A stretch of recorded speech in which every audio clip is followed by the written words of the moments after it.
eyenzekayo kunina wakhe. Then wambiza ngegama loba nguJabez igama lakhe. Now uyayicinga ke lonto leyo xa umuntu ehamba besitratweni iitshomi zakhe nabanye abantu nabazali ubizwa ngoba nguNtlungu. Igama lakho nguNtlungu. Now bakhona abantu kukhona umsisi ngapha eBhayi eWoma okhonza kwenye inkonzo ekuthiwa iMessage owathi before asindiswe wayinegama losisi elinguNhlupheko. Xa efika phaa iMessage umfundisi waphayana wathi no, asawukwazi uqhubeka sikubiza uba nguNhlupheko. We have to change your name. Now batshintsha igama lakhe because bayayazi ukuthi le dimana negospel awukwazi uqhubeka unguNhlupheko. Because igama lomuntu kaloku li-identity yakhe. Igama lomuntu lizizenzo zomuntu libubomi bakhe. Now awukwazi uqhubeka ubizwa ngoNhlupheko whereas ufumene igospel of Jesus Christ. Now batshintsha igama lakhe phenkonzweni eMessage kwathiwa igama lakhe angoNhlupheko waniwe elinye. I'm not sure bangubana ndalibala bangubane lo gama, but that was very interesting. Malibonke igama lenkosi. Now uJabez yena akafumananga chance yabheka enkonzweni ayotshintsha igama kumfundisi enkonzweni. uJabez yena wabona by himself ukuthi no alizukwazi uqhubeka linguJabez. Noma igama lami lona lingaba nguJabez, but kodwa bona ubomi bami abuzuqhubeka bunguJabez. Andizukwazi ukuphila kwi-pain for the rest of my life. Andizukwazi ukuphila with-sorrow for the rest of my life. There must be something efuneka ndiyenzile to change i-condition yobomi bami, the situation, even igama lami eliyitolikayo. Funeka nditshintshe i-face yobomi bami. Ubomi bami bungaqhubeki bungu-pain, bunguNhlupheko, bungu-sorrow for the rest of my life. Now, ithi iBhayibhile Jabez was more honorable than his brothers. Meaning uJabez wayengekho yedwa kokwabo. uJabez had siblings, wayene-brothers zakhe.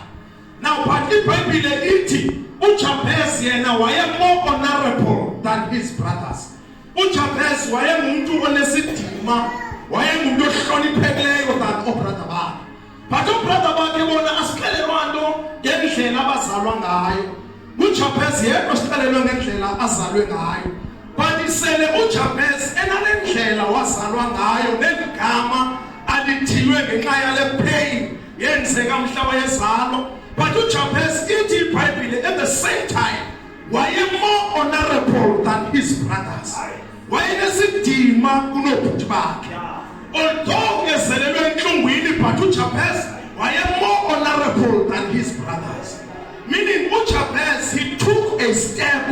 uJabez, he took an action ebangela ukuthi abe more honorable than his brothers. Umuntu yaqhubeka apha yasixelela ukuthi his mother had named him Jabez, saying, I gave birth to him in pain. If you know Jabez cried out unto the God of Israel. Wakhala uThixo kaSirayeli uJabez. Because uJabez ubonile ukuthi ndizelelwe kwi-pain, ndizelelwe kwi-sorrow. Nobomi bami painful, nobomi bami sorrowful. But andizukwazi ukuyeka ubomi bami buqhubeke ku the same. Let me cry unto the God of Israel. And uJabez cried unto God of Israel. Waqala 4 things unto the Lord. Now namhlanje nifuna le atmosphere nje yokuthandaza. Ndiku-challenge nawe that uma nabantu kujongile ubomi bakho, uyabona uba wazalelwa kwela khaya uzelelwe kulo nakwendlela uzelelwe ngayo. But namhlanje you must take some action. Namhlanje you must do something about your life. I want to remain at the same forever. I want to sowufikile kwendawo yokuthandaza uqhube kuye ubomi bakho kube njalo. You must take control of your life. Ikhona imethod yokutshintsha izinto. It is called prayer. Wenze impersonal prayer. Xa umuntu amasithandaze uthandaze, uqalise uJabez nawe. And iBhayibhile ithi Jabez cried unto the God of Israel. Meaning Jabez made a loud proclamation unto the God of Israel. uJabez akazange asebenze athethe noThixo asebenza ezingane ekho shonke lwayithethayo. uJabez made a loud declaration unto the God. Jabez made a loud cry. He cried unto God. When are loud prayers? What thunders are very loud unto God. Hallelujah. He cried unto God. Wanika uthixo ipain yakhe wayi-exchange ngomthandazo. Wathetha noThixo about his pain. Nawe namhlanje ndifuna wenze loo nto. Ndifuna ungasiyeki isimo sekhaya lakho. Ndifuna ungasiyeki isimo somtshado wakho. Ndifuna ungasiyeki isimo sobomi bakho, sehealth yakho, semali zakho, sabantwana bakho, sayo yonke into ebizwa ngegama lakho. You must stand up for your life namhlanje.